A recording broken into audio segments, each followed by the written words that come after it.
Well, in this video I'm gonna show you how to change the coolant on a Honda CR-V 2008 2.2 liter diesel with i-CTDi engine.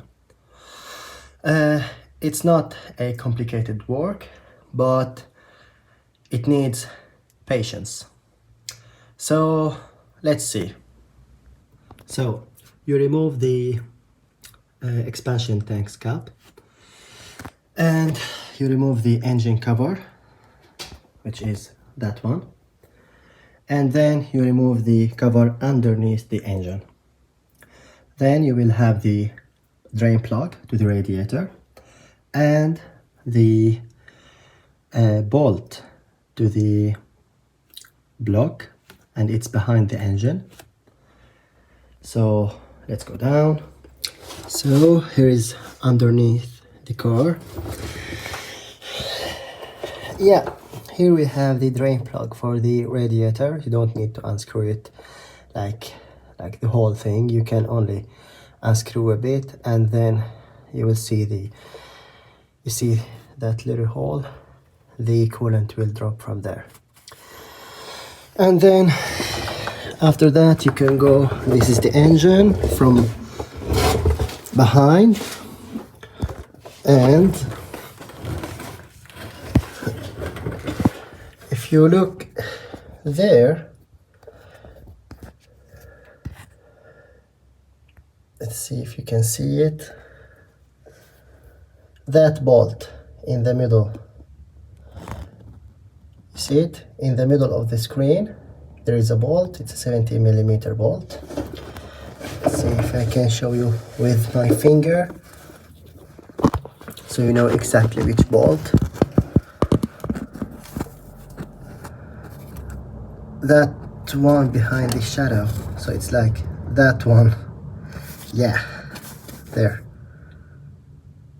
above my finger. That is the bolt of the coolant, and when you remove that bolt it will have a washer, so yeah, be sure that you get the old washer, and the coolant will drain from there too. And yeah, in this way you will almost drain the whole coolant from the whole system. So yeah, this bolt will be tightened to 39 Newton meters, or yeah, and the washer you have to replace to change the washer and put a new washer. Yeah, the plug here,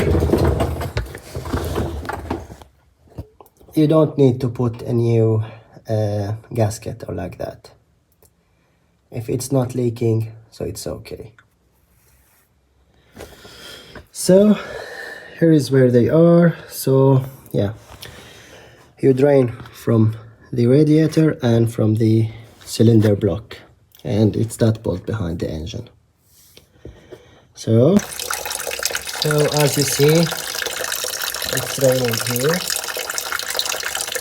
and try to be away from it.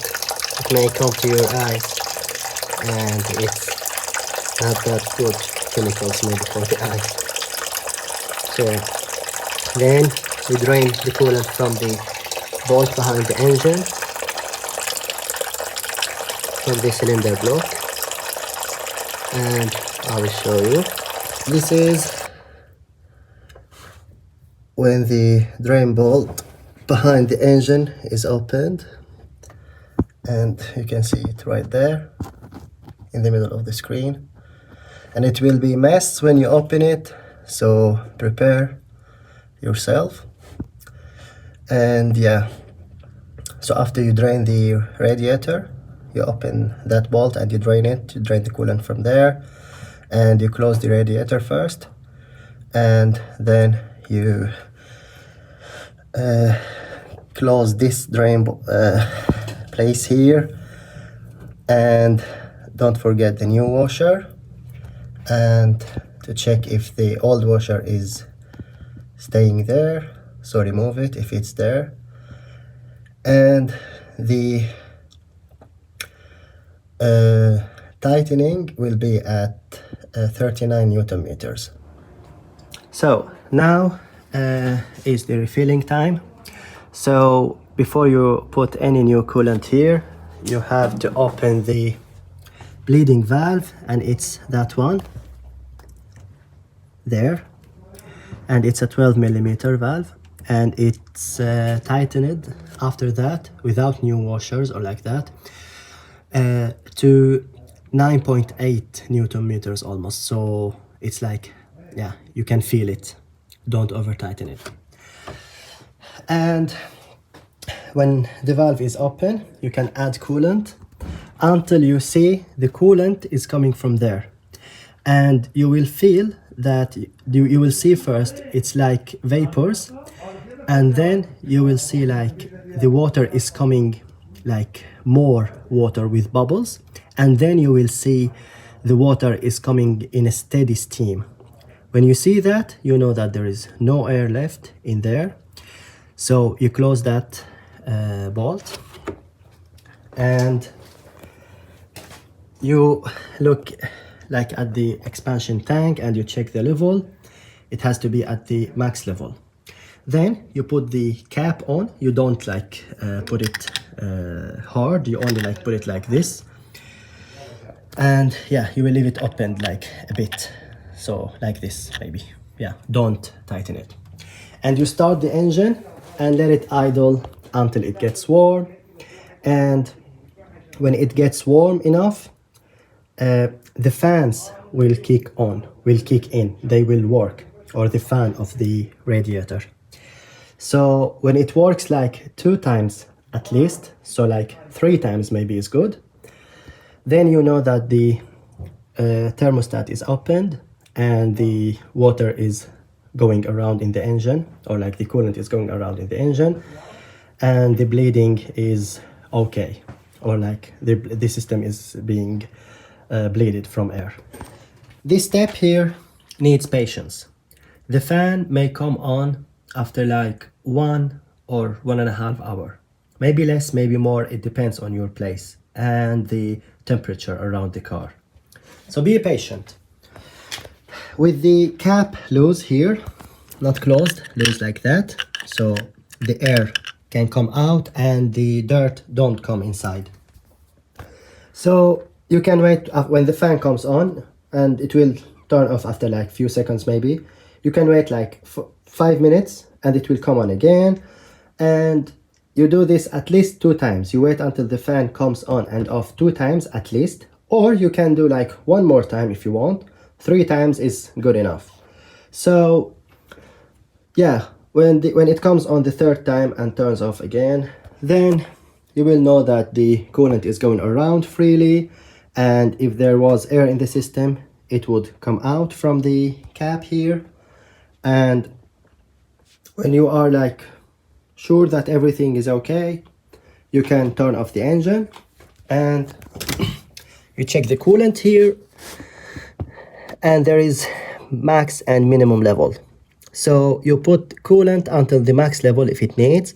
You may have more coolant than max level when you are like filling, so you can take out the extra coolant until you are at max level. You may not see the coolant exactly, especially if it's higher. So you can get a light and come closer to that, and you will see like the coolant inside there. You will see like the level of it.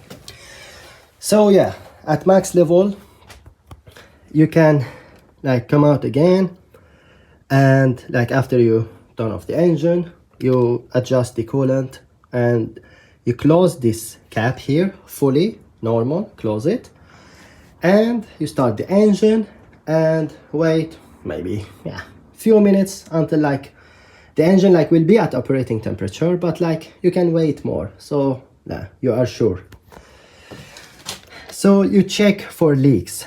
You go back and you check for the bolt of the cylinder block, and you check the drain plug of the radiator down there under the radiator, and you check the bleeding valve under the engine cover. You check everything. You can check around here too, and when you are sure that the system is pressurized and there are no leaks, then you can like at the end check the level. If it's okay, then you are good to go. So what you need is a torque wrench and a 70mm socket and a new washer for that bolt behind the engine, and a 12mm socket for the bleeding valve. Some adapters maybe you may need to for the bolt, to get to the bolt, because you saw before how like long it was from your hands. So yeah, and that bolt will be tightened at like 39 Newton meters, and you will feel it also if you don't have a torque wrench. Like you will feel the washer being a bit crushed, and it's okay to be crushed. It's a crushed washer, so it's made to like hold pressure. And the same thing here with the bleeding bolt, like 9.8 Newton meters, so it's not that hard, so you can feel it by your hand, but it's always better to use torque wrench. So yeah, this is what you need, and this is like how you do it. It may take a long time, especially when you are bleeding the system from air. Like you have to be patient and wait. And yeah, at the end, this is important. All the steps are important, the torque specs and the like, yeah, the levels, and like emptying the system fully is also important. So yeah, 39 Newton meters, 9.8 Newton meters. This will be, yeah, hand tight for the drain plug. And yeah, this is what you need to do. Be careful, because if it's warm and you open this, it will be hot, so you don't open that when it's warm. And yeah, be careful when you're underneath the car, because the bolt is like behind the engine, so you'll be like exactly under the engine, or like maybe more like inside the car. So it's a bit complicated work, but it's worth. And it's important to use the original Honda coolant. You don't like use, if you for example, if you see this is a green coolant, you don't buy just a green coolant, or like this is blue coolant maybe, so you don't buy blue coolant and put it in there. Or like if it's yellow, you don't buy yellow, or like whatever color.